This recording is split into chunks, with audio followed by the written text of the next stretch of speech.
দর্শক ঢাকা পোস্ট লাইভে আপনাদের সবাইকে স্বাগতম। আমি আরিফ হাসান আপনাদের সাথে যুক্ত হয়েছি ঠাকুরগাঁও জেলা রানীশঙ্কল উপজেলায়। আপনারা জানেন যে গত এক মাস ধরে কিন্তু প্রায় এক মাস ধরে কিন্তু এই জায়গাটিতে আমার পিছনে যে ভাটার যে জায়গাটি দেখতেছেন, যে জমি, যে ভাটার যে উঁচু যে ঢিবির মতন দেখা যাচ্ছে, এই জায়গাটিতে মূলত গত এক মাস ধরে স্বর্ণের খুঁজে কিন্তু এই এলাকা সহ এলাকার বাহিরে মানুষজন কিন্তু এখানে এসেছে এবং রাত দিন কিন্তু তারা মাটি খোঁড়াখুড়ি করতেছিল। এবং এইখানে আসার পর আমরা যেটা যদি একটু আপনাদেরকে আগে তথ্য জানিয়ে রেখি যে গতকাল কিন্তু রানীশঙ্কল উপজেলা নির্বাহী কর্মকর্তা রাকিবুল ইসলাম কিন্তু এখানে 144 দ্বারা জারি করা হয়েছে। অর্থাৎ রানীশঙ্কল উপজেলা প্রশাসনের পক্ষ থেকে ইতিমধ্যে কিন্তু 144 দ্বারা এখানে জারি রয়েছে এবং এর ফলে এখানে কিন্তু সকাল থেকে স্থানীয় সব বিভিন্ন যারা লোকজন মাটি খোঁড়াখুড়ি করতেছিল বা আসতেছিল তারা কিন্তু এখন পর্যন্ত এখানে আসে নাই এবং এখন পর্যন্ত যে অবস্থা স্বাভাবিক রয়েছে। এবং আমরা এখানকার ইটভাটার যে ম্যানেজার তার সাথেও আমরা কথা বলেছিলাম, তিনি আমাদেরকে যেমনটা জানিয়েছেন যে এখানে এখন পর্যন্ত পরিবেশ শান্ত রয়েছে। এবং আমরা যেটা জানানোর চেষ্টা করি, আমরা যদি একটু ইটভাটার যিনি ম্যানেজার তার সাথে যদি আমরা একটু যুক্ত হই, আপনি যদি একটু আমাদেরকে বলেন, এই পাশে একটু দাঁড়ান, আপনি যদি একটু বলেন যে আপনাদের তো এই গত কয়েকদিনের কি অবস্থা বিরাজ করছিল, এখন কি অবস্থা? এখানে ওই যে বিভিন্ন ধরনের মানুষ আছে, কিছু বিভ্রান্তি জিনিস ছড়াইছে, ঠিক আছে কিনা, ওই মানুষ আসতেছিল।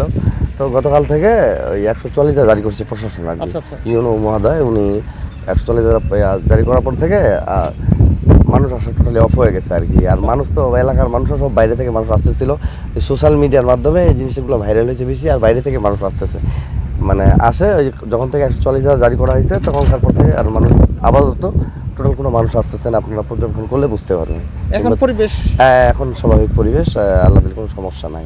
মাটিগুলো আপনারা দেখতেছিলেন, মাটি ইনু মহাদেব বলছে যে মাটি এখানে রাখা যাবে না, এখানে মাটি থাকলে আরো মানুষ আসতে পারে হবে, তো মাটিটা তো সম্ভব এটা মাটিগুলো সরাই নেন। এখানকার ম্যানেজার আসলে প্রকৃতপক্ষে স্বর্ণ কি দুই একটা পাওয়া গেছিল কিনা বাইরে, এখন যারা কাজ করছে ওরা পাইছে কিনা বলতে পারছি না, তবে আমার চোখে কখনো পড়ে না। হয়তো মেইন বিষয় হচ্ছে যে মাটির মধ্যে তো অনেক জিনিস থাকতেই পারে, অস্বাভাবিকের এখানে কোনো কিছু নাই। তার মানে যে এমনটা না যে এখানে সোনার খনি হয়ে গেছে, ঠিক আছে না, এমন না যে এটা পুরাতন রাজবাড়ি যে এখানে ছিল বিধায়। এখানে তো বিভিন্ন জায়গা থেকে মাটি নিয়ে আসা হয়েছে, কারণ কোথা থেকে যদি দুই এক টুকরা যদি আসছে ওটা হিসাব হচ্ছে আলাদা, এই হচ্ছে বিষয়। আর এই মাটিটা নাকি আপনার রাজবাড়ির কোন জায়গা থেকে নিয়ে আসা হয়েছে? না, মন্দিরের একটা জায়গা থেকে, পুকুর, রাজবাড়ি না, আসলে বিভিন্ন পুকুর থেকে তো নিয়ে আসা হয় মাটি। কোনোটা জমি যদি উঁচা থাকে সেখান থেকে মাটি নিয়ে আসা হয়। আর কোথা থেকে আসছে না আসছে, এখন কোনটা মাটিতে আসছে তাও তো বলতে পারছি না, তবে আছে কি আছে না তাও জানি না।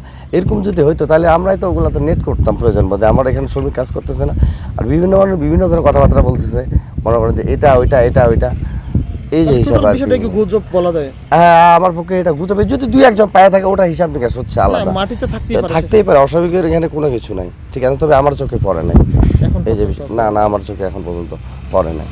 ধন্যবাদ আপনাকে। আমরা কিন্তু যিনি ইটভাটার অর্থাৎ আরবিবি যেই ইটভাটা, সেই ইটভাটার যিনি ম্যানেজার তার সাথে কিন্তু আমরা যুক্ত হয়েছিলাম এবং তিনি যেমনটা বলছিলেন যে আমাদেরকে যে এই ইটভাটায় কিন্তু গত এক মাস ধরে তারাও বেশ একটা বিভ্রান্তিতে পড়ে গেছে। অর্থাৎ গত এক মাস ধরে যে ইটভাটার যে অবস্থা সেটা হচ্ছে যে এখানকার যে স্থানীয় মানুষজন যারা রয়েছে তারা কিন্তু এখানে মাটি খোঁড়াখুড়ি করতেছিল প্রথমের দিকে, তারপরে কিন্তু শুরু হয় যে এই জেলার অর্থাৎ এই জেলার বাইরের জেলার লোকজন কিন্তু এসেছে, এই উপজেলার বাইরে উপজেলার লোকজন এসেছে। কিন্তু আমরা বেশ কয়েকজনের সাথে গতকালকেও আমরা কথা বলেছিলাম আসার পরে, এবং বেশ দুই একদিন ধরে আমরা কথা বলেছিলাম। তারা যেমনটা বলেছে যে দুই একজন পাচ্ছে, স্বর্ণ পাচ্ছে না, বিষয়টা একেবারে এরকম না, দুই একজন পাচ্ছে, কিন্তু তারা প্রকৃতপক্ষে মিডিয়ার সামনে অথবা মানুষের সামনে স্বীকার করতেছে না, যেহেতু এটি একটি সরকারি সম্পদ সেই জন্য তারা এটা গোপন রাখতেছে। এবং যে পাচ্ছে মাটি খোঁড়ার পরে যে স্বর্ণ বা এরকম এই জাতীয় জিনিস পাওয়ার পরে তারা এটা নিয়ে বাসায় চলে যাচ্ছে। এবং এইটা নিয়েই তারপরেও ইটভাটার যারা ম্যানেজার রয়েছে, এখানে আমি কথা বলতেছিলাম, এবং মালিক রয়েছে, তাদের দাবি এটা কিন্তু একটা গুজব, এবং প্রশাসনের পক্ষ থেকেও কিন্তু এটা গুজব বলা হচ্ছে। এবং এখানে যে স্বর্ণের যে গুজব ছড়িয়ে পড়েছে, গতকাল রাত্রেও আমরা কিন্তু আপনাদেরকে দেখিয়েছিলাম যে এখানে মানুষের যে সংখ্যা, হাজার হাজার মানুষ কিন্তু এখানে মাটি করতেছিল। কিন্তু আজকের যে অবস্থা, আজকে বলা যায় যে একেবারে এইখানকার যে পরিবেশ একেবারে শান্ত রয়েছে। এবং আমি যেখানে ঠিক দাঁড়িয়ে রয়েছে, এই পাশে একটি ইটভাটার একটি ঢিবি রয়েছে, এই পাশে রয়েছে, ঠিক এই জায়গাটাতে কিন্তু এখন পর্যন্ত 144 দ্বারা জারি রয়েছে। যতক্ষণ পর্যন্ত এইখানকার অবস্থার উন্নতি না হবে ততক্ষণ পর্যন্ত কিন্তু এখানে 144 দ্বারা জারি ঘোষণা করা হয়েছে। এবং সব কিছু মিলেই যদি বলি যে আজকে রানীশঙ্কল উপজেলায় আমি যেই জায়গাটিতে কাতিহারে অবস্থান করতেছি, বাছর ইউনিয়ন কাতিহার যেই আরবিবি যেই ইটভাটায় আমি অবস্থান করতেছি, সেই ইটভাটার পরিবেশ এখন পর্যন্ত বলা যায় যে শান্ত রয়েছে। আরিফ হাসান, ঢাকা পোস্ট, ঠাকুরগাঁও।